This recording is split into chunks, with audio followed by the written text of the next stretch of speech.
I swear he's not texting, he's pulling up his script. Freaking Lil I Nas, apologize, dude. everyone. I just needed to check if Nate and Kim's wedding on Facebook real quick. I'm very upset about this.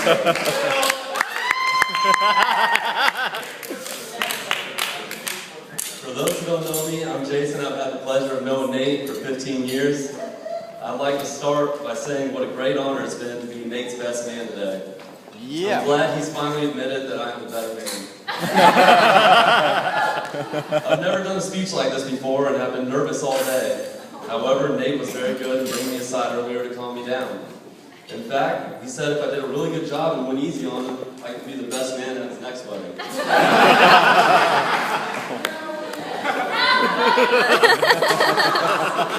When Nate asked me to be his best man, I have to say, I really wasn't that surprised.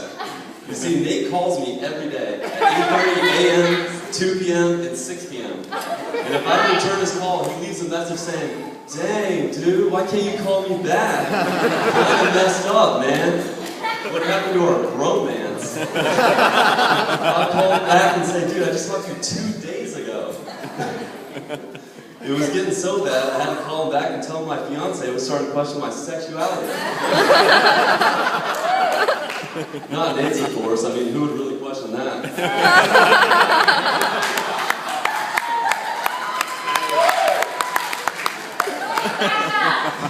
His 2 Yorkies, pink tank top shirts, and tongue ring really well and he's doing it.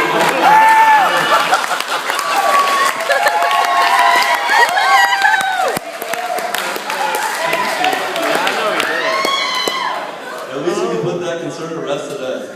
When I think of a few words to describe a great friend, I think honorable, trustworthy, and dependable. And if you know Nate, there's no question that he possesses those traits. In fact, Nate is so dependable that if you take a trip, go out to eat, go to a movie, go to a bar, or even go to the bathroom, Nate will check you in with him on Facebook.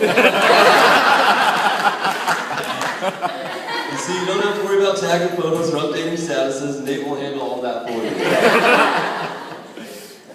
I've known Nate ever since middle school, when he was good looking, made good grades, and his AOL Instant Messenger name was Babe Zapper.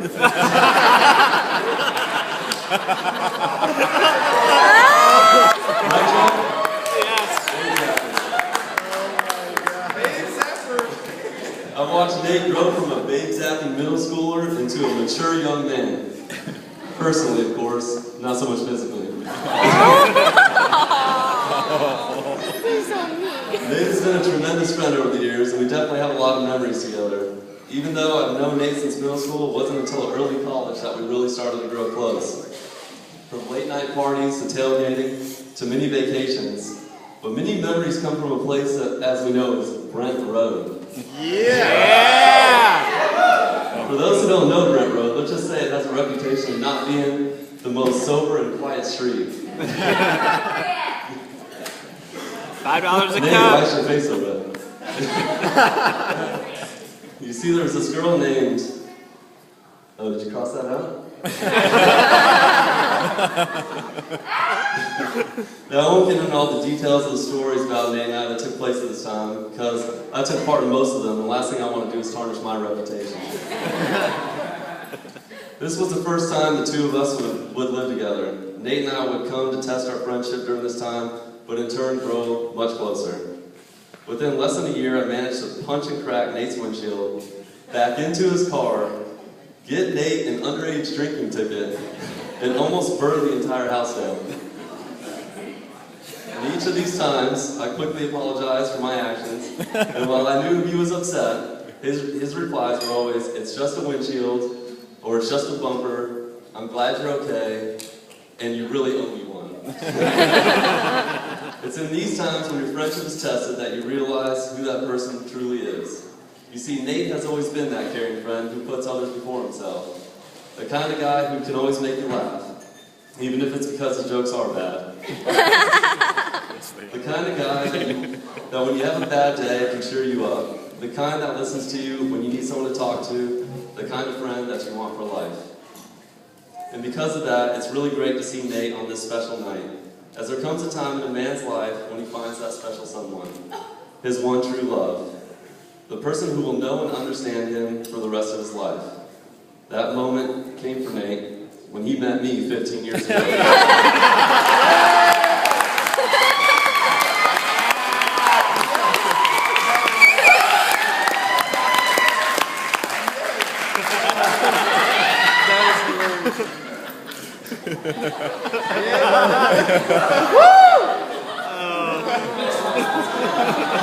It's not done. Kim, you look absolutely stunning tonight. I remember my first impression of Kim. She was such a beautiful, charming, clever, and thoughtful person. Glad to see Nate hasn't changed you, although you have changed Nate for the better. Well, Nate, you're a lucky groom for marrying Kim, and she deserves a great husband. So good thing she married you before she found one. No, I really do mean Nate has managed to find one of the best girls possible. I do have to say how lucky you are. You will leave here today having gained a wife that is warm, loving, and caring, who is both funny and beautiful. And Kim, you will leave here today having gained a gorgeous dress and lovely bouquet of flowers.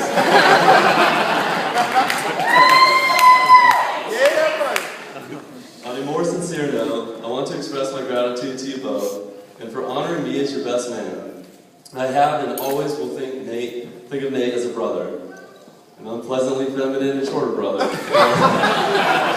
But a brother nonetheless. And I thank him for being an amazing friend all these years, especially when you consider some of the crap that I put him through. I am so happy for you two, and I look forward to being a part of your lives and having you both as part of mine for years to come. On behalf of the entire wedding party, I would like to thank you all for coming to share this wonderful occasion. Also, a very special thanks to all the parents. Without you, this never could have happened. And finally, it now gives me great pleasure, not to mention relief, to propose a toast to the bride and groom. Will everyone please raise their glasses?